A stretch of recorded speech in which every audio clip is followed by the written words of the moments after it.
বর্তমানে সময়টাতে একটা ভালো মেয়ে খুঁজে পাওয়া খুবই দুষ্কর। চারিদিকে তাকালে দেখা যায় মেয়েদের নোংরামি। এরা দিন দিন এতটা নির্লজ্জ, বেহায়া আর অশ্লীল হয়ে যাচ্ছে তাহার বলার ভাষা রাখে না। বাংলাদেশে প্রায় 90% মেয়েরা টিকটক ইউজ করে, আর এদের কন্টেন্ট দেখলে মনে হয় যেন প্রন হাবে ঢুকে গেছি।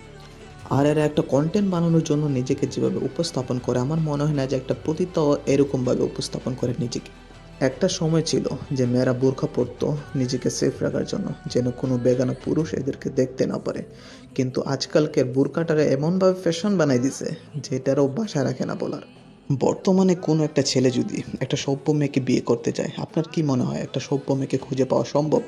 মোটেও না। কারণ বর্তমানে এমন একটা মেয়ে নেই যে রিলেশন করে না, আর যারা রিলেশন করে তাদের অবস্থাটা ঠিক এরকম।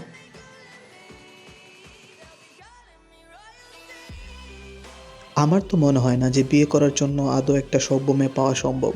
আর আমি এক কথায় বলবো, যারা টিকটক করে এরা প্রতিতাত্ত্বেও নিকৃষ্ট। আর টিকটকারের মেয়েদের আইফোন ছাড়া ভিডিও করা যায় না। আর এরা আইফোন কিনে কিভাবে? কক্সবাজার গিয়ে।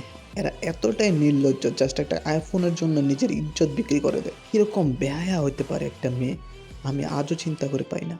যেসব মেয়েরা কক্সবাজার যাইতে পারে না, এরা ঘরে বসে ইমো সার্ভিস দেওয়া শুরু করে দেয়। Audio call 500, video call 1000।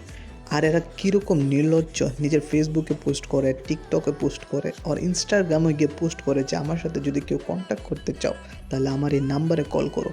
কীরকম নির্লজ্জ আর বেহায়া একটা মেয়ে হইতে পারে, আমি এটা আজও বুঝে পাই না।